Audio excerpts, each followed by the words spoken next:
Hello friends, welcome to our YouTube channel. In this video I am gonna tell you about how to fix your control center if it is not showing in your this control center. You can see first you have to go to your settings of your smartphone, then you have to go to your applications like this, then click on search and you have to write here Android uh, web view. You have to clear cache and clear data. Then again you have to write in the search, right here Google Play services, and you have to clear cache this.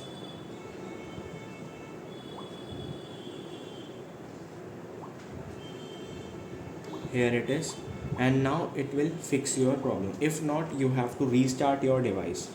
Sometimes there is a bug or lag issue.